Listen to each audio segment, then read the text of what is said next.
ভব ভয়হারী, তাকে তুমি নিজের মাথায় পেয়ে নিজের পুত্র রূপে কোলে পেয়ে তবু তুমি যমুনার ভয় পাচ্ছ। যার নামে ভব সাগর পার হয়, আমি তো একটা নদী। যার নামে ভব সাগর পার হয়, আমি তো কেবল ছোট নদী। তোমার কোলে এসেছে, আমিও যমুনা কতকাল অপেক্ষা করে আছি। গোবিন্দের যুগল চরণ পাবো বলে কৃপা করে যখন কুলে এলে, আমার তীরে এলে, তবে একবার আয় রে বসু, আয় রে বসু, ও ভাই আয় রে বসু, হায় রে বসু। বসু মানে, বসু মানে বসুদেব। ওই দেখ পার হয়ে যায় বনের পশু। দাঁড়িয়ে থাকিস না, কেন যমুনা ডাকছে? বসুদেব এলে আমি গোবিন্দ চরণ পাবো। হায় রে বসু, হায় রে বসু, ও গো পাদে হয়ে যায়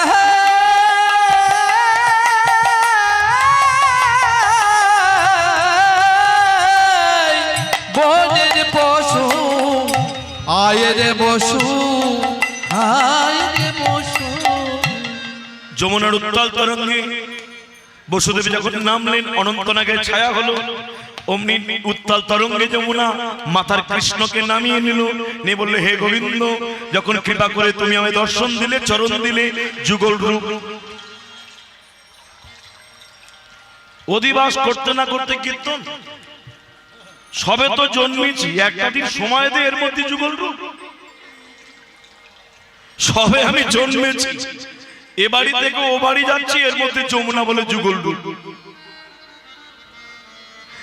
বললো, যমুনা এত এত ব্যস্ত হইও না, একবার যখন তোমার কাছে এসেছি, আমি কথা দিচ্ছি আর একটু বড় হলে, যেদিন আমি নৌকা বিহার করব, নৌকা বিলাস করব, সেদিন আর যুগল রূপ চাইতে হবে না, যুগলে এসে দাঁড়াবো। নৌকা বিলাস লীলায় সেদিন তোমার মনোবাঞ্ছা পূর্ণ করব। আজ তুমি আমায় ছেড়ে দাও। ভালো করে এই জায়গাটা মন দিয়ে শুনবে। যেই যমুনা নদীতে ডুবলেন, কটা হাত ছিল? 4টে হাত। যেই ডুব দিলেন, কটা হাত উঠলো? এইবার 2টো হাত। এই দ্বিভুজ মুরলীধারী কৃষ্ণ হয়ে নন্দ রাজার ঘরে গিয়ে সেই ভগবান লীলা প্রকাশ করলেন। নিতাই গৌর প্রেমানন্দে। সেই কৃষ্ণ কলিকালে গৌর হয়ে এলেন। নিম গাছের গোড়ায় হলো বলে কি নাম? মায়েরা, নিম গাছের গোড়ায় কি নাম গো? নিমাই। ফর্সা টুকটুকে দেখতে বললে কি নাম? গৌরাঙ্গ। গোবিন্দের গো, রাধার রা মিলে হলো গো রা। কেউ বলে চৈতন্য, কেউ বলে মহাপ্রভু, কেউ বলে গৌর হরি, কেউ বলে গোরা, কেউ বলে নিমাই, কেউ বলে মহাপ্রভু। তাহলে আসল নামটা কি? নিমাইয়ের আসল নামটা কি জানেন না?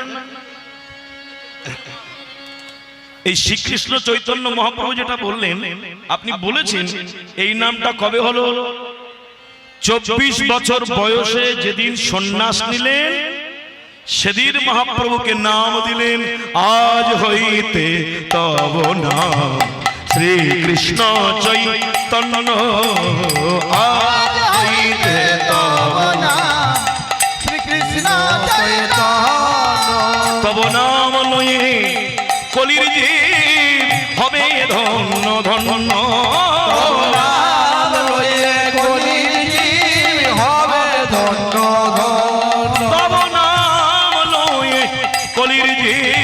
হবে ধন্য ধন্য।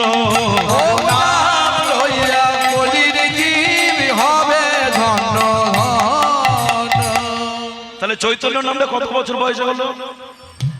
24।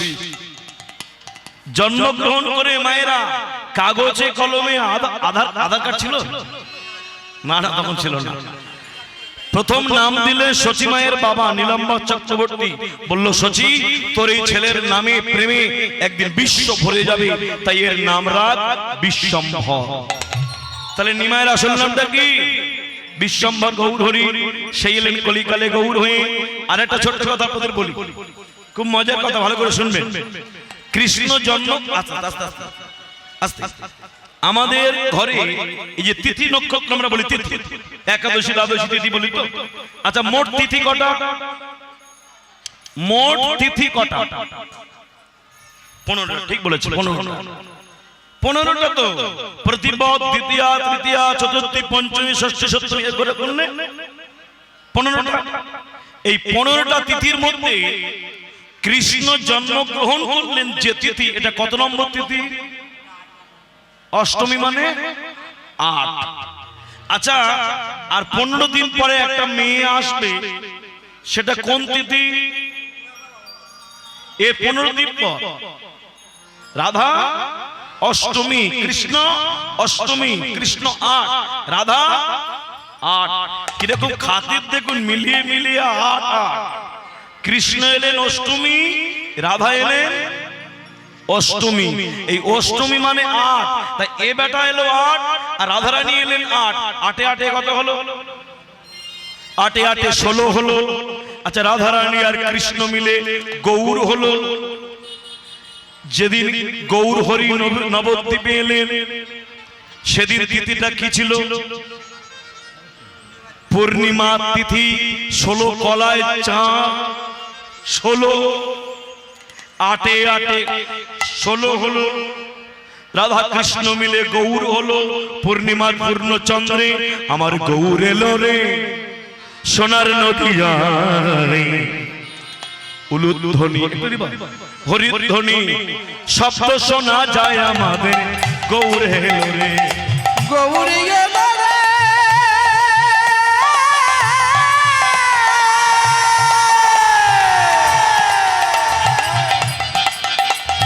গৌরী এলো সোনার নদিয়ায়, উলুধ্বনি শব্দ শোনা যায় আমার গৌর এলো রে। উলুধ্বনি হরি হরি হরি ধ্বনি সংধ্বনি শব্দ শোনা যায় আমার গৌর এলো রে। গৌর এলো রে,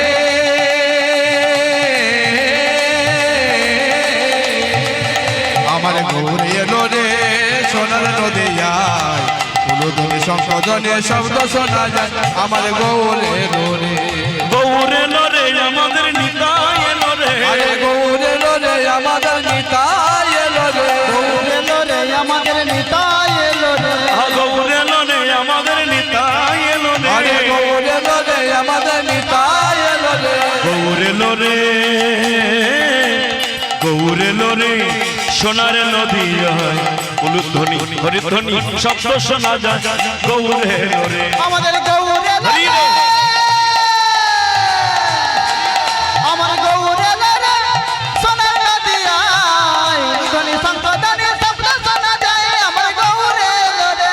শান্তিপুর হাবডুবুরে, ওই তো শান্তিপুর হাবডুবু। ও মায়েরা, ক্যামেরা তো আপনাদের দিকে, ওই দেখো, একটু হাত তুলে দিন, চিনতে পারবেন তো? আপনি চলে গেলে আপনার নাতি এই করাবেগের কীর্তনটা যদি মোবাইলে খোলে আপনাকে দেখতে পাবে, দিদিমা হাত নাড়ে। গৌর এলো রে, সোনার নদিয়ায় উলুধ্বনি হরিধ্বনি শব্দ শোনা যায় হরি হরি হরি বল। আমার গৌর এলো রে, সোনার নদিয়ায় উলুধ্বনি সংধ্বনি শব্দ শোনা যায় আমার গৌর এলো রে। শান্তিপুর হাবডুবু নদে ভেসে যায় উলুধ্বনি। পুরো হাবুডুবু নদে ভেসে যায়। শান্তিপুর হাবডুবু নদে ভেসে যায়। আরে শান্তিপুর হাবডুবু নদে ভেসে যায়। ফুল ভাঙিয়া ঢেউ আসিয়া লাগলো গোলার আরে গায়ে। ফুল ভাঙিয়া ঢেউ আসিল লাগলো গোলার পায়। গৌর এলো রে, হরি বল। গৌর এলো রে, সোনার নদিয়ায় উলুধ্বনি হরিধ্বনি শব্দ শোনা যায় গৌর এলো রে। আমার গৌর এলো রে, সোনার নদিয়ায় উলুধ্বনি সংধ্বনি শব্দ শোনা যায় আমার গৌর এলো রে। হরি বল, হরি হরি হরি হরি। সোনার নদিয়া উলুধনে শঙ্খ গনে শব্দ শোনা যায় আমার গৌর এলো রে আমার গৌর এলো রে সোনার নদিয়ায় ধ্বনি সংকটনে শব্দ শোনা যায় আমার গৌর এলো রে আমার গৌর এলো রে আমার গৌর এলো রে আমার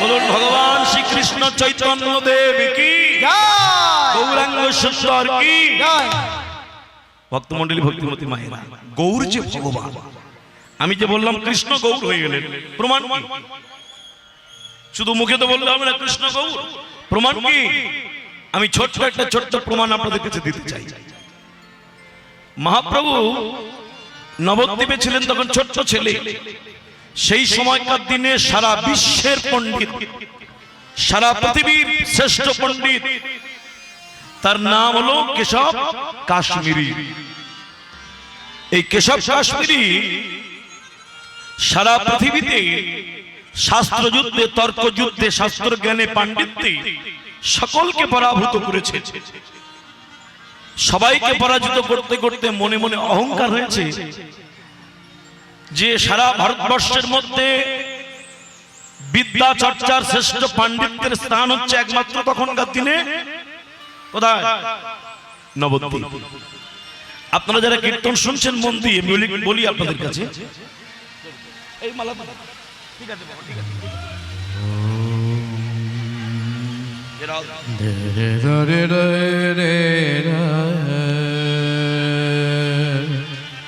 হরে কৃষ্ণ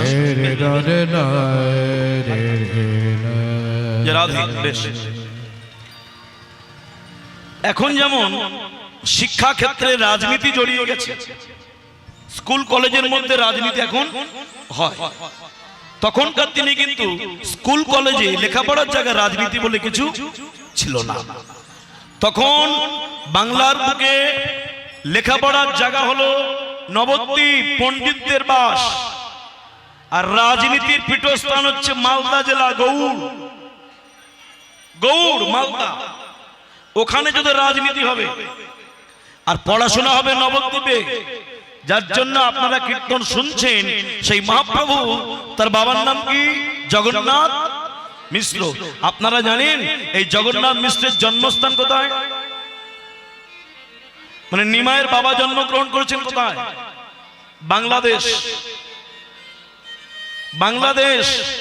নিমাইয়ের ঠাকুমা মানে জগন্নাথ মিশ্রের মা বলল জগন্নাথ বৌমাকে নিয়ে তুই নবদ্বীপে যা ওখানে গঙ্গার তীরে ভজন কর ওখানে বিদ্যা শিক্ষা পাণ্ডিত্য অর্জন কর শিক্ষার জন্য মহাপ্রভুর বাবা জগন্নাথ মিশ্র চলে এলো নদিয়ায় কাজে বুঝতে পারছেন নবদ্বীপ মানে বিদ্যার একটা বড় পণ্ডিতের জায়গা এই জায়গাটা শুনুন সেই বিশ্বের পণ্ডিত কেশব কাশ্মীরি স্থির করলেন আমি নবদ্বীপে পণ্ডিতদের হারাবো মানে বিশ্বকে জয় করেছে কিরকম পণ্ডিত রামায়ণ মহাভারত ভাগবত গীতা বেদ পুরাণ বেদান্ত উপনিষদ ব্যাকরণ দর্শন সব মুখস্থ খুব ম্যাজিক একটা কথা আপনাদের বলি কেন জানেন এই কেশব কাশ্মীরির কণ্ঠে কে বসে থাকতো জানেন স্বয়ং মা সরস্বতী তো সে যা বলবে সব শ্লোক শাস্ত্র এই কেশব কাশ্মীরির কণ্ঠে মা সরস্বতী বসে থাকেন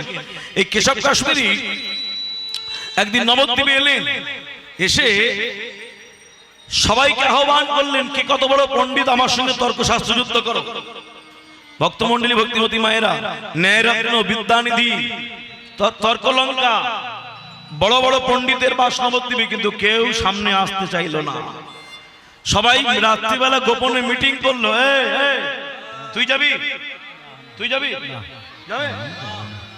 পারবোই না এত বড় বড় পণ্ডিত ওই কেশব কাশ্মীরির কাছে কেউ যাবে না সবাই মিলে রাত্রিবেলা গোপনে মিটিং করলো আমাদের নবদ্বীপের এই বাচ্চাটাকে পাঠিয়ে দিই হেরে যায় ও যাক আমরা বলবো বাচ্চা তো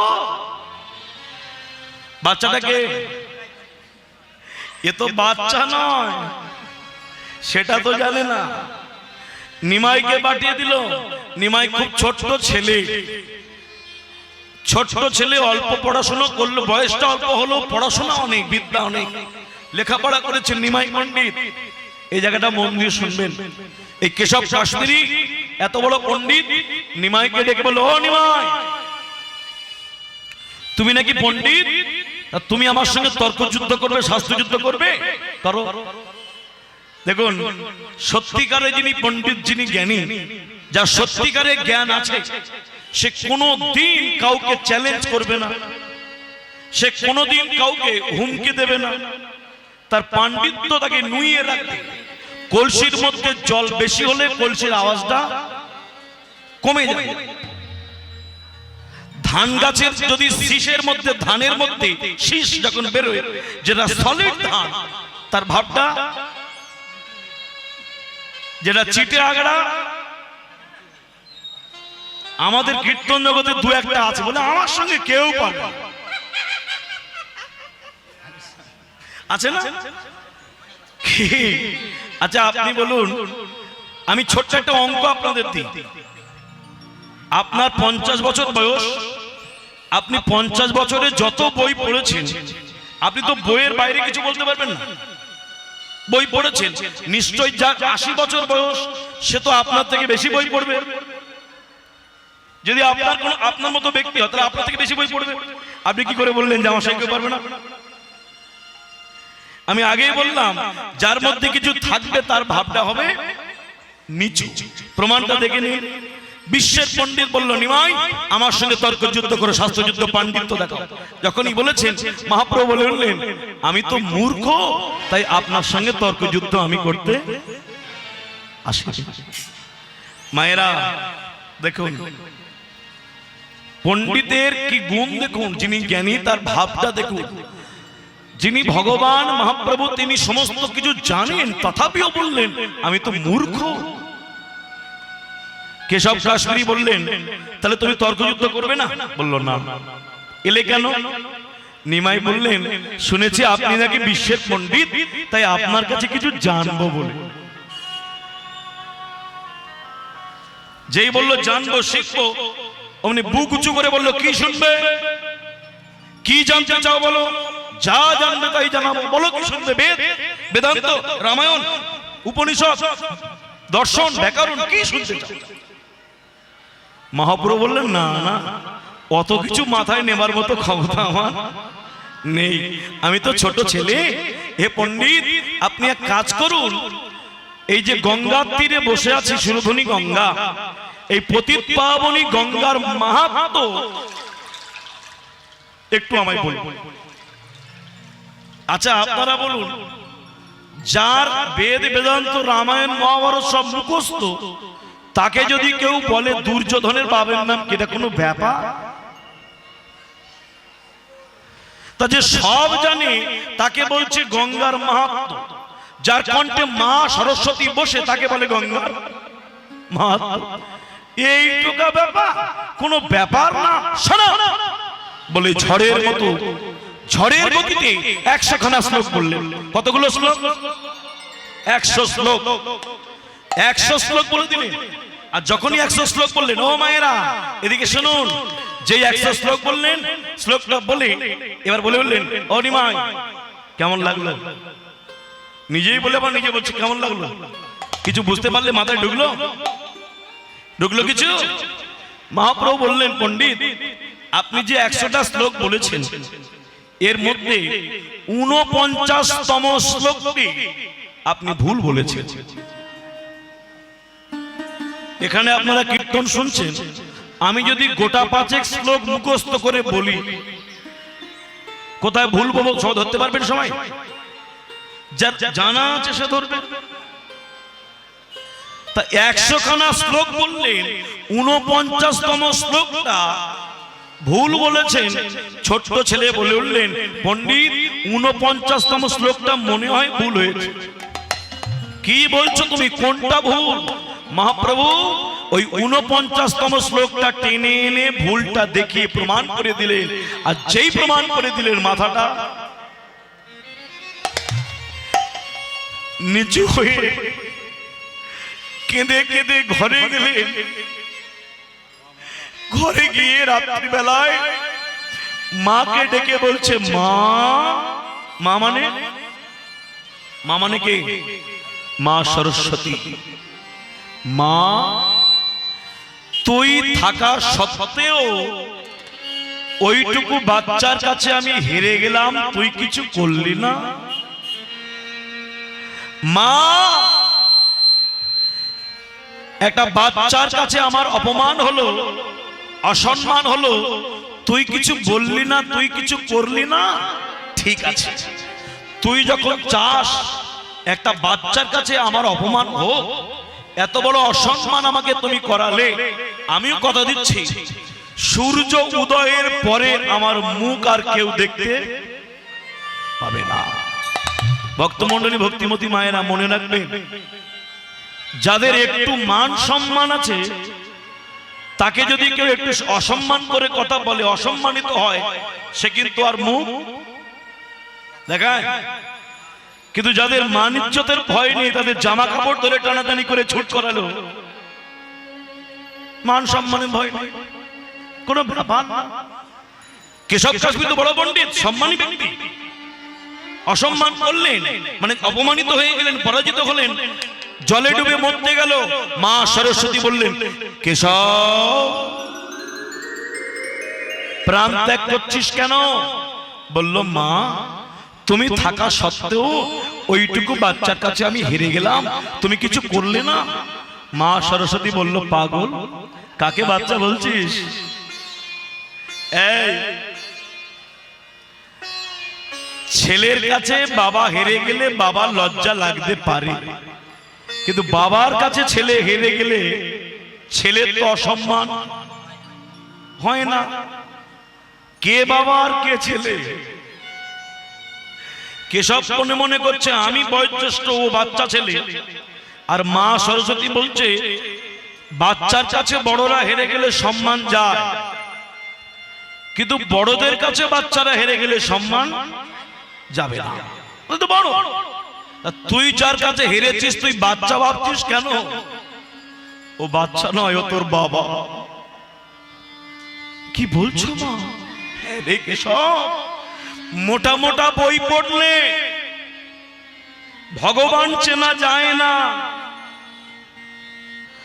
মোটা মোটা বই পড়লে তোমার ভাবনা হতে পারে ভগবান অসুর কি ভগবান কেউ হতে পারে।